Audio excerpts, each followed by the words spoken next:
네, 수능 특강 고전 시간 1강 분석 시작하겠습니다. 자, 1강 보게 되면은 고전 시간이니까 당연히 옛날 거 실려 있는데, 하나씩 보겠습니다. 자, 일단 갈래부터 일단 잡으셔야 될 것 같은데, 가작품 갈래 메모를 해보면은 고대가요. 참고로 창작 시기가 생각 이상으로 옛날입니다. 고조선 시대 일단 잡아주셔야 될 것 같고, 자, 나작품 들어가시게 되면은 견우노인의 헌화가 향가인데 네 줄짜리 향가니까 사구체 향가. 시기는 신라 시대로 잡으시면 될 것 같습니다. 자, 하고 나서 다작품 들어갑니다. 다작품 한시 작품인데, 자, 한시 형태의 명칭은 좀 아시면 좋을 것 같아요. 지금 봤더니 네 줄인데 한 줄당 5글자죠. 한 줄에 5글자, 5원, 네 줄짜리 절구, 5원 절구에 한시 가시면 될 것 같고, 창작한 사람 봤더니만은 을지문덕 나와 있습니다. 을지문덕 그러면은 살수대첩 유명하죠. 고구려 시대에 창작된 한시입니다. 자, 여기까지 잡으셨으면은 가작품부터 하나씩 하나씩 씹어 가겠습니다. 자, 일단은 작가 잠깐 보겠습니다. 작가를 봤더니 백수광부의 아내라고 써 있는데, 백수광부라 그러면은 백수, 머리가 하얀 흰머리가 많은 광부, 미친 사내, 요렇게 됩니다. 자, 그 고대 가요가요. 뭐 특징이 뭐 여러 가지가 있겠지만 일단 쌤은 크게 두 가지 정도 특징 일단 잡아보겠습니다. 자, 일단 첫 번째 잡으셔야 될 게, 일단 고대가요 같은 경우에는 작품이 창작되던 당시에 당연히 한글이 존재하지를 않습니다. 따라서 원래 우리말로 불리던 노래가 한문시, 그러니까 한시의 형태로 번역됐다. 한역시의 형태로 전해지고 있다. 한문시로 번역되었다. 그렇게 이해하시면 될 것 같고, 자, 두 번째가 이 고대가요들 보게 되면 작품이 창작된 배경과 관련하여서 배경설화가 역사 기록소에 같이 적혀 있습니다. 배경설화가 함께 전승되고 있다라는 거 잡으시면은 갈리 기본 특징은 끝난 것 같습니다. 참고로 이 작품 관련한 배경설화를 조금 아실 필요가 있을 것 같은데, 빨리 할게요. 그 고조선 때 광리자고라고 해가지고, 이게 사람 이름이야. 그 강가에 보면 배가 정박하는 나루가 있을 거 아니야, 그치? 그 나루를 관리하던 공무원이랍니다. 이 양반이 어느 날 아침에 출근하고 있는데 이상한 광경을 목격하게 됩니다. 강물 가운데에 머리가 하얀 미친 남자 하나가 술병 들고서 강물 속에 걸어 들어가고 있는 거야. 근데 문제가 되는 게 뭐가 있냐? 강가에 그 사람의 아내로 보이는 한 여성 하나가 눈물이 뚝뚝 흘리면서 울면서 노래를 부르고 있더래. 그게 이 작품입니다. 자, 빨리 볼게요. 자, 이마 그물을 건너지 마오. 여기 나온 이미 그 남편 백수, 아이고 곽수를 쓰고 있냐, 미안해.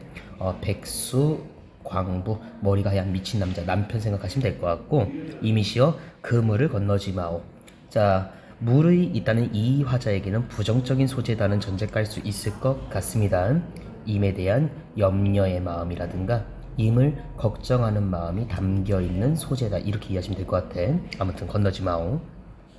하지만 임은 끝내 그물을 건너셨네. 건너갔으니까 더 이상 만날 수가 없게 되었네. 이별, 단절의 의미로서의 물 나왔고요. 자, 세 번째 갑니다. 물에 빠져 돌아가시니, 이게 이 작품 엔딩이에요. 남편이 결국 물에 빠져서 돌아가셨답니다. 남편 죽고 있는데 아내는 노래 부르고 있는 거야. 그래서 이 물은 죽음을 상징하는 시여, 이렇게 가시면 될 것 같아요. 자, 아무튼 간에 돌아가시니, 그렇게 가시님을 어찌할꼬. 시 공부하실 때 단순하게 자습서에 써 있는 것만 달달 외우셔봤자 어차피 성적 안 나오는 거 우리 너무 잘 알고 있습니다. 화자의 정서와 화자가 처한 상황이 일단 요게 잡혀 있어야 표현법이 됐든 뭐가 됐든 관련된 문제를 풀 수 있다는 거 이거 잊지 마시기 바랍니다. 어찌할꼬가 나왔으니까 체념이라든가 좌절이라든가 아니면 그냥 슬픔의 태도가 나타나고 있다, 이렇게 가시면 될 것 같습니다. 표현법을 딱히 뭐 얘기할 건 없을 것 같은데요. 시 구성 자체의 특징으로 기승전결이라고 하는 4단 구성을 보이고 있다 정도는 가져가시기를 바랍니다. 됐습니까? 참고로 원래 이 기승전결이 한시에 나타나는 내용전개 방식입니다. 그러니까 을지문덕이 쓴 수나라 장수 우중문에게 보내는 시도 한시기 때문에 공무도화가 마찬가지로 기승전 결의 4단 구성을 보인다 잡으시면 될 것 같아요. 됐습니까? 자, 그럼 나 작품 들어가겠습니다. 자, 견우노인이 진 헌화가 들어갈 건데 작품 제목 뜻부터 확인하겠습니다. 헌화가 할 때 헌화가 헌정하다, 그러니까 바치다, 무엇을? 꽃을, 누군가에게 꽃을 바치는 노래, 이렇게 하면 제목 뜻은 이해가 되실 것 같고, 작가가 누군가 봤더니만 견우 나왔는데 견우 직리할 때 그 견우와 한자가 똑같습니다. 끌 견자에 소 우자, 소를 끄는 누이. 자, 일단 향가도 일단 갈래 특성을 한 두 가지만 일단 말씀드리려고 하는데, 일단 첫 번째가 당연히 신라 시대니까 한글은 존재하지 않습니다. 다만 우리말은 당연히 존재를 했겠죠, 그치? 자, 이거 하나 내신에서 함정 대비로 꼭 기억을 해주세요. 향가는 우리말 표기입니다. 무슨 말이냐면 당시에는 우리말에 해당하는 문자가 없기 때문에 한자로 우리말을 표현하는 겁니다. 그런데 향찰 표기라 그래서 일반적인 한문 표기와는 좀 차이를 보입니다. 무슨 말이냐면 한자에는 음과 뜻이 있죠. 이 한자의 음과 뜻을 빌려가지고 우리말을 표기하는 거를 향찰 표기라 그럽니다. 뭐 예를 들어서 미국 PC방 가게 되면 뭐 미국에도 PC방이 있을 거야. 거기 보게 되면은 키보드에 한글이 없을 거 아니야. 그러니까 키보드로 약간 야 이 바보 야 이런 식으로 쓰는 게 향찰 표기입니다. 되셨습니까? 다음에 2번 가셔야 될 게 고대가요와 마찬가지로 이 작품 역시 배경설화가 함께 전해집니다. 작품 내용을 이해하기 위해서 마찬가지 배경설화 간단하게만 좀 말씀드리면 신라시대에 그 경순왕 때일 거예요. 경순왕 때 순정공이라고 하는 그 높은 분이 한 분 계셨는데 그 아내가 어마어마한 미인이었대요. 수로 부인이라고 어마어마한 미인이었답니다.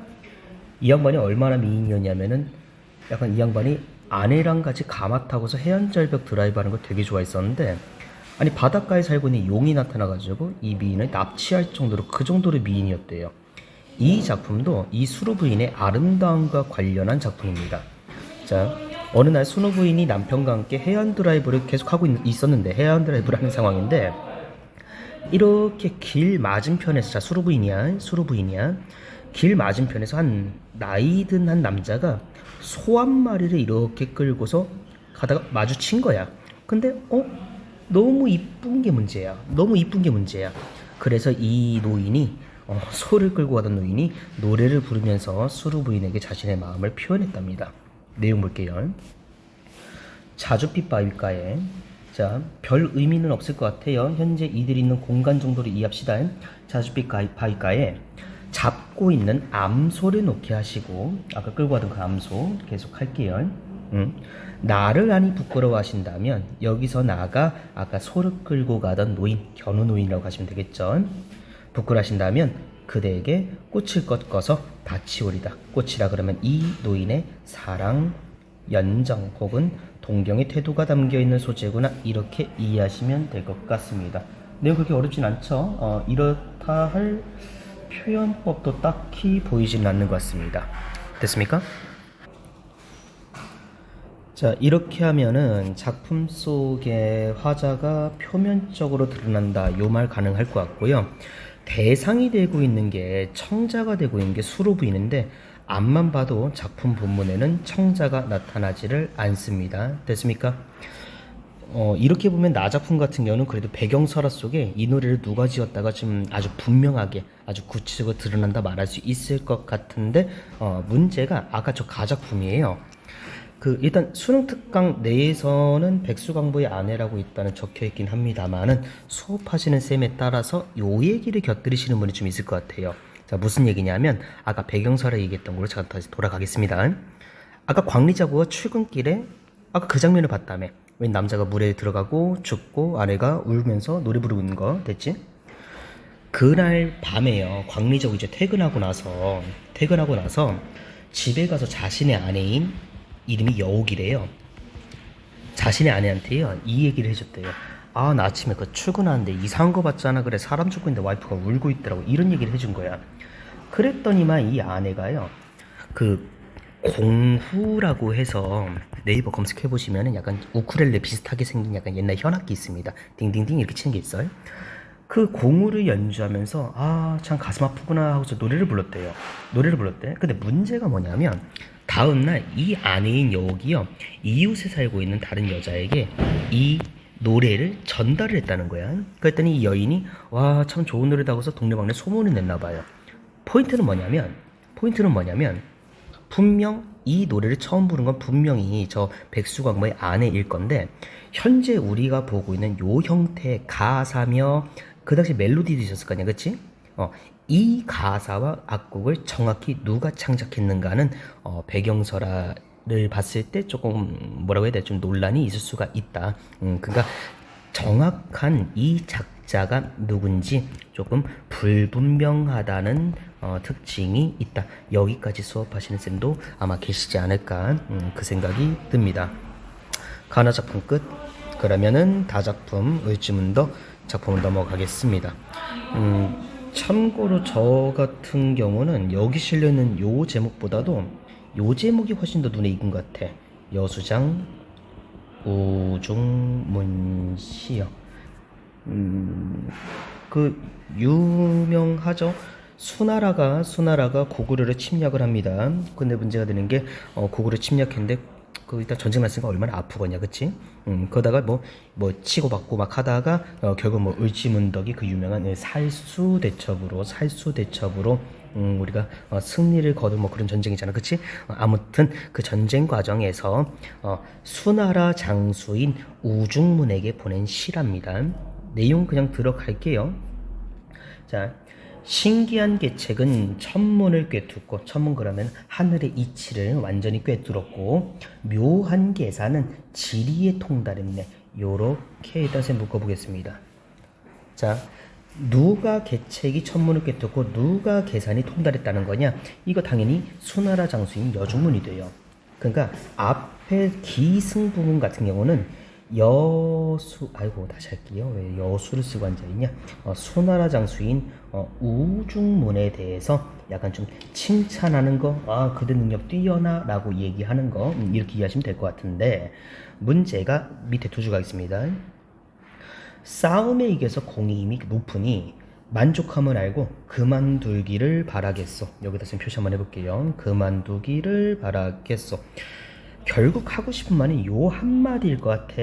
야야, 이 정도면 충분히 했다. 꼴값 떨 만큼 떨었다. 이제 그만 돌아가야. 그쵸? 여기까지 이해하셨죠? 자, 앞에서 칭찬을 하고 뒷부분 넘어가서 결국 본인이 하고 싶은 말을 전달을 했습니다. 물러날 것을 요구하고 있습니다. 수능 특강 공부하신 분들은요, 여기에 표현법 하나 나오는 걸 아마 기억하실 거예요. 그 앞에서는 칭찬을 하고 뒤에 가서 상대방을 깎아내리는 말하기 방식, 이거를 억양법이라고 한다고 합니다. 억양법이요. 억양법. 됐습니까? 자, 이 작품 전체가 억양법에 의해서 구성되어 있다가 전제가 깔리게 되면요, 표현법 하나가 같이 튀어나오게 돼요. 무슨 말이냐? 계책이 당신의 책략이 천문 꿰뚫고 지리에 통달했고 공이 이미 높다라가는 요 말이 진짜 칭찬은 아닐 거라는 거 아니야, 그치? 따라서 반어적 진술이 작품 전반에 깔려 있다. 이 정도는 전제 까시면 될 것 같습니다. 됐습니까? 참고로 칭찬을 앞에 깔고 뒤쪽에서 요구하는 목소리를 제시를 했으니 이 작품은 태도 변화가 나타난다. 앞에 기승과 뒤에 전결 부분에서의 태도 변화가 나타난다 하셔도 큰 문제는 없을 것 같습니다. 됐습니까? 자, 하는 김에 있으면 조금만 더 잔소리 할게요. 앞에 기승 부분 봤더니 표현법 하나 딱 보이셔야 돼요. 이 정도 지금 고3까지 올랐으니 지금 보이셔야 돼요. 뭐뭐한 무엇은 무엇을 뭐하고 뭐뭐한 무엇은 뭐뭐에 뭐했네. 앞뒤 문장의 구조가 비슷하게 반복된 거 확인하셨죠? 대국법 쓰였다 가시면 될 것 같고, 자, 조금 더 레벨 올리신다 그러면 한문 시간에 한시 배우신 분들이라면 요 정도는 알고 있을 거라고 생각합니다. 한시 아무렇게나 짓지 않습니다. 글자 라임을 맞춰줘야 돼요. 무슨 말이냐면 기승 승부음보입니다. 블라블라블라블라 여기 리자는 알겠다, 그치? 다음에 끝에 볼게. 지시 블라블라 끝에가 지로 끝나네요. 여기 봤더니 리고 여기 봤더니 지죠. 중성이 똑같이 이 반복됐죠. 이런 식으로 유사한 음을 반복함으로써 운율을 형성하고 있다까지 가시면 퍼펙트 할 것 같습니다. 되셨습니까? 자, 이렇게 해서 일단 작품 분석까지는 끝났습니다. 이어서 바로 뒤에 나와 있는 문제들 쭉 한번 분석하겠습니다. 네, 수능 특강 고전시가 1강 문제풀이 일단 시작하겠습니다. 자, 가작품 아까 백수강부의 안에 공무도화가, 나작품 견우노인의 헌화가, 다작품 의지문덕의 여수장 우중문시였는데 1번부터 들어가 있습니다. 작품 비교하는 문제입니다. 자, 하나씩 보겠습니다. 1번. 가에서 다에는 자신의 뜻을 전달하여 바라는 바를 이루고 싶은 이라는 말이 써 있는데, 자, 정확히 갑시다. 가작품에서 화자가 이루고 싶었던 건 딱 하나, 임께서 물을 건너지 않는 거였고요. 그쵸? 다음, 나작품 같은 경우에는 당신에게 꽃을 꺾어 바칠 수 있는 영광을 내게 주소서 였을 것 같고요. 다작품 그만두세요. 그만두세요가 아니지, 그만둬라 이 그지야. 약간 이런 느낌으로. 그래서 1번 뜻을 전달하여 바란다. 뭐 당연히 1번 가시면 되겠네요. 근데 나머지를 한번 좀 보자는 얘기예요. 2번 잠깐 볼게요. 자신의 말에 따르려 하지 않는 청자에 대한, 자, 끊어볼게요. 말을 따르려 하지 않는 청자에 대한 안타까움 써 있는데, 자, 이렇게 하세요 했으면 좋겠습니다. 근데 안 지켰던 작품이 딱 하나였죠. 가작품이면 됐습니까?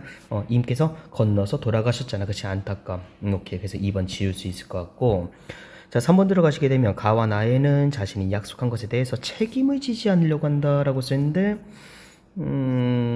글쎄요, 관련된 내용은 그냥 없다고 하는 거밖에는 할 얘기는 없을 것 같습니다. 자, 요 4번 선택지 하나 별표시 한번 쳐놓을게요. 나와 나에는 주변 사람들의 반응에 대해서 신경을 쓰지 않는 자기중심적 태도라고 써 있습니다. 이게 뒤쪽 넘어가시게 되면, 아까 어디 갔냐? 여기 있구나. 3번 선택지에 비슷한 말이 하나 써 있습니다. 뭐라고 써 있냐면, 4번 선택지 봅니다. 3번 문제 4번 선택지. 청자가 어떠한 기분이나 감정을 느끼게 될 것인지 충분히 고려하지 않고 있다라고 써 있는 요 말이요. 저짝이랑 조금 연결이 되는 것 같아요. 반응을 신경 쓰지 않는다라고요. 자, 근데 3번 문제 보기 박스 안에 분명히 요런 말이 나옵니다. 다작품에 대한 설명 잠깐 볼게요. 자, 고구려전서 의지문덕이 지은 한시인데, 의지문덕 거짓으로 패배한 척하면서 수나라 궁전에 평생 임금까지 유인한 후에 적장 우중문에게 일부러 이 시를 보냈다라고 써 있습니다. 자, 무슨 말이냐면 우중문이 내가 쓴 시를 보고 내가 의도한 대로 움직여졌으면 하는 마음이 반영되어 있다는 거죠. 즉 청자의 반응을 고려하고 있다는 거죠. 따라서 4번에서 일단 다는 신경 쓰지 않았다는 말 일단 지우시는 게 맞을 것 같고요. 나 작품도 당연히 말이 안 될 것 같습니다. 왜? 수로부인께서 내가 부탁하는 것, 즉 꽃을 꺾어 바칠 영광을 주셨으면 하는 마음에서 썼다는 거잖아. 그렇지? 따라서 4번 지워버리겠습니다. 하고 5번 들어갑니다. 가와다에는 대상이 지닌 장점에 대상이 있는 성취된 화자의 부러움 일단 지워버립시다. 됐습니까? 넘어가겠습니다. 2번 넘어가시어서 적재하지 않은 건 나와 있는데 1번 볼게요. 가의 그물은, 자, 요거 공무도화가 시험 문제 가장 깐깐하게 나오는 게요. 각 행에 나오는 물의 의미를 세세하게 따지면 조금씩 차이가 있어요. 요거 그럼 잘 하셔야 돼요. 지금 문제에서 물어보는 건 여기 두 번째 행에 나와 있는 그 물입니다. 이별과 단절의 의미로서의 물이요.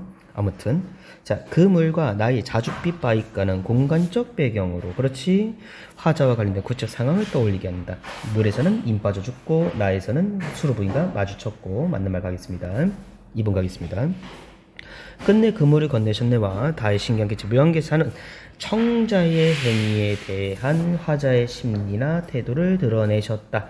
가에서는 임께서 물을 건너가신 안타까움과 관련된 화자의 심리가 드러날 거고, 신기한 계책과 묘한 계책은 이 작가의 의도 반드시 그 전제를 까셔야 돼요. 요거 반어적 진술이라고 분명 우리가 정리했습니다. 반어적 진술이가 당연히 화자의 태도가 반영되어 있는 거다 가셔도 괜찮을 것 같아요. 약간 비꼬고 있다는 얘기야. 3번 갈게요. 가에서 돌아가시는 통해 대사가 이별하는 상황, 돌아가셔서 죽었어. 파치우를 통해서 대상이 마음을 전하려는 상황, 아까 연정의 태도, 동경하는 마음, 아까 나 작품에서 얘기했던 키워드들입니다. 됐죠? 쌤이 슬슬 목소리가 안 나와. 4번 볼게요. 나의 꽃이 청자에게 알려주고 싶은 화자의 진심을 상징한다면 같은 말을 대체 몇 번을 반복하는 걸까? 꽃은 연정되셨죠? 다의 공은 싸움을 통해 청자가 얻은 것으로 앞으로 계속 얻고자 자 여기 그 문학 문제에서 특히 시 문제 푸실 때요. 화자와 청자라는 말장난 이거 진짜 주의해 주셔야 돼요. 화자가 얻은 게 아니라 청자가 얻은 것이라고 얘기했습니다. 여기서 청자가 누구였어?